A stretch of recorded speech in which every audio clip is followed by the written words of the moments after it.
So how can you shoot a space in 15 minutes or a house in 15 minutes? And do you want to start with a couple of advice items for that, or would you like me to start? Yeah, You you can know what? feel. One of the things that we need to start talking about when we look at spaces is trying to understand what a space is. And with real estate, when you have photos, everyone's going to be on their phones, and essentially what they're doing is they're going swipe, swipe, swipe, swipe, swipe, and that's how they look at photos.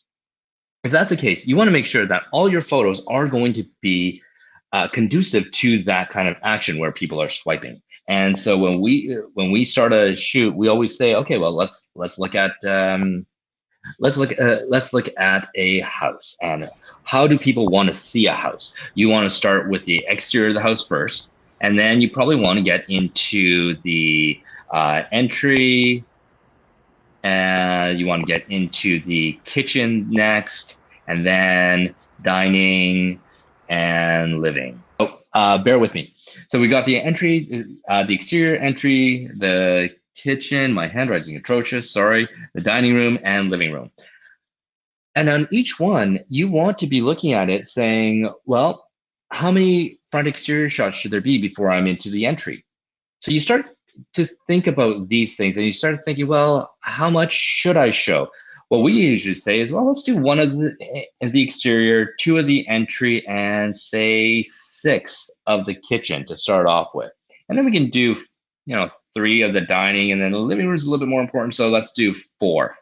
And once you figure out that, now you've essentially made yourself a shot list. You know what your clients are going to get. And because of that, you can go master bedroom, we're going to go three. So second bed, we're going to go two, third bed, two,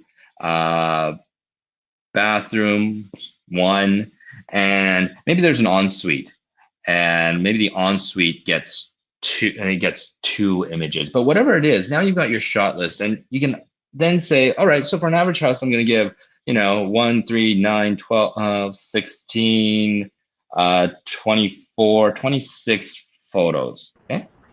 So, all right. So now that we got a shot list, this is actually going to save you a lot of time, because one of the things that we find is There you that go. people take a lot of time doing the, oh, what should I shoot? What angles should I shoot? How much should I shoot? And photographers are always like, well, I want to give more than my competition. I want to give this. I want to give that.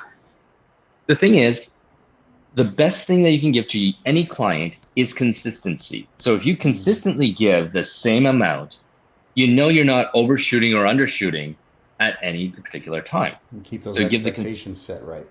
exactly. So you give the consistency. Now, how do we then further make consistency? Well, exterior shots, if you've got the exterior of a house, and if we've got say we've got an attached garage to it, this is from the Google view here. All right, so we've got the lot, we got the driveway, we got the little path of stones going to here like that. Okay, we got the doghouse here, whatever. Um, you can say, what are my standard shots for an exterior of a house? And if you already know what that is, say it's from here, that's one shot. And then you do a straight on shot from here to do that shot. I don't recommend this one here. And the only reason for that is you'll notice that from this angle, you may be cutting off a lot of the garage. Hmm. All Okay. right. Yeah. So you want to make sure that you're getting the best shots, the hero shots, and always make sure you get the door. Okay. So if you've got those, then all right, 1, 2. I can take two shots, but I should just deliver one. And when you get back to the office, or get back to your office, your car, your home, wherever you're processing, and you send them one, and they say, "Oh, shoot, I don't like that angle. Do you have another one?" You can say, "Yeah, I got another one." Right. And they say, "Well, why didn't you send that?" It's like, because my package only includes one exterior shot. Hmm. And that's perfectly fine. Because what that does now is that it makes it so that you've got the shot, you don't have to go back, but you're also not over delivering on one shoot, because as soon as you do that, that's what they're going to expect every other shoot. All right. So let's go to the next one. Let's go to something like a kitchen. Now, kitchens are interesting because you usually have something like this, where you've got your island, you've got your sink, and then you've got, you know, the wall of appliances back here. So you got your fridge here, you got your countertop, you got your cooktop here, and then here you usually have your dishwasher, and then you've got your bar stools, right? Okay.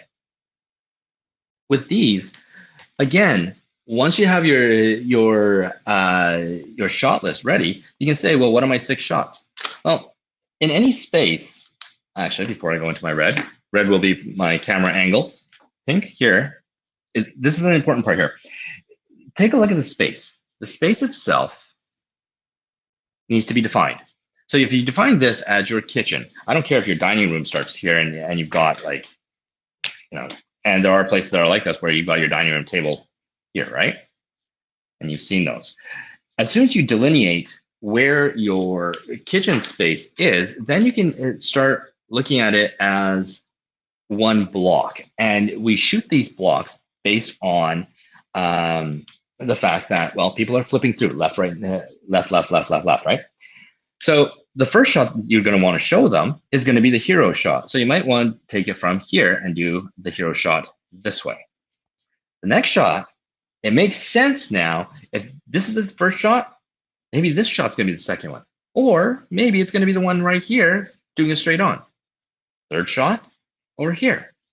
Because again, now when you're flipping through, it makes sense. It goes, oh, corner, straight, corner. That looks great. Where should your next shot be? Your next shot should probably be, if you're going in a circle, you could do a straight on shot here, going that way. You could do a shot from down here. Now, of course, we can't mirror these images down here because you got a fridge in the way here. All right, well, maybe we don't take a corner shot this way, but walk all the way over here, take a shot from here, and take it that way. And then to finish it off, maybe we take another straight on shot this way. There you go. Now you got 6 shots. 1, 2, 3, 4, 5, 6. If we were to delineate this a little bit differently and say, okay, now I want this island. The island is important, or this part is important. We can delineate it and say, this is my box here. All right, because this part here is important. If this section down here is important, we delineate that, and from this corner, we shoot there. From this corner, we shoot there. And now these two images will match. So when they're flipping through, it's like, oh, left side, right side. Got it. If we want to extend this box, we can extend it all the way out to here. And instead of this one, we grab the shot here and get the fridge in. All of these are based on what you think is going to be important and what the spaces are that you think your clients are going to be interested in. So are they going to be interested in looking at the kitchen as a full, or are they going to be interested as looking at the kitchen as this section back here? And are they going to look at the island as a separate one? And in this case, you know, if we delineated there, this shot here already is getting the island from that side. All we would need is to try and tuck yourself here to get a shot this way to, again, make another matched pair where you're going through.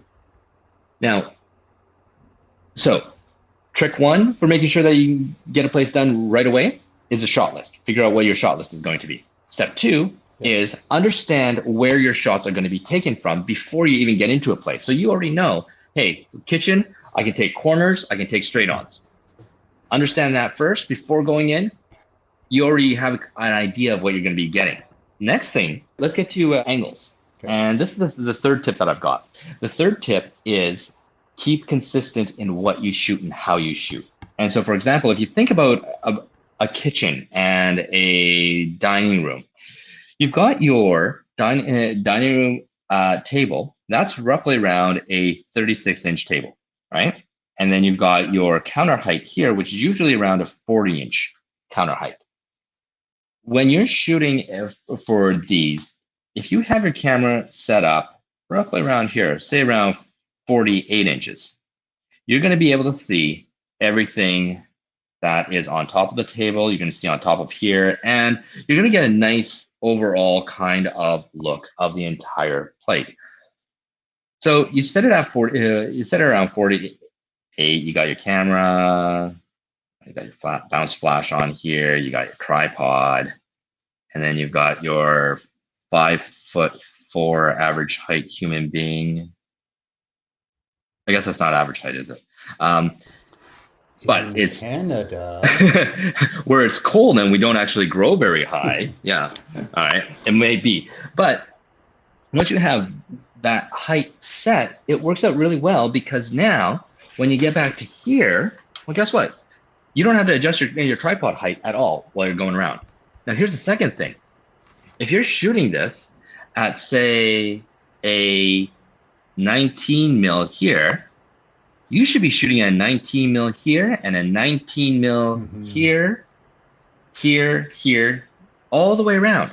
This is for consistency, yeah?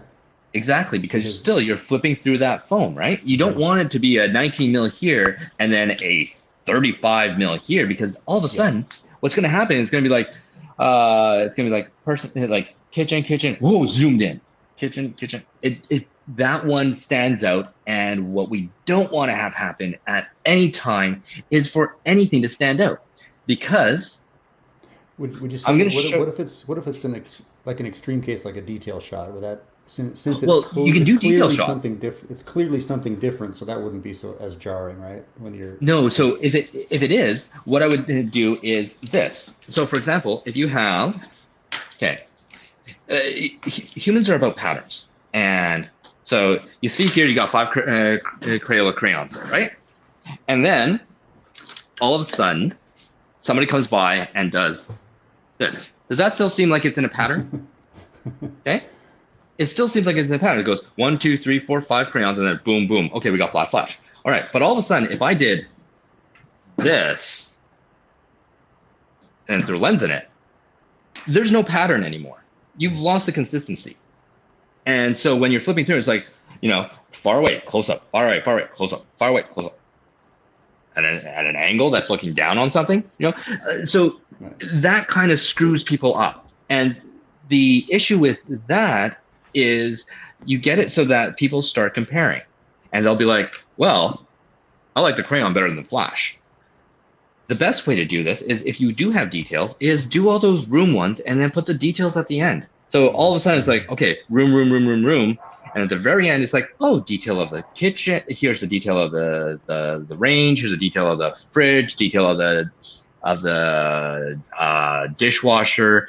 Detail of the tabs. Oh, look, there's the bathroom. There's the bathroom jacuzzi tub. Here's the bathroom taps. Oh, look at that beautiful shower head in there. And so now you've got it so that it is, how do I put it?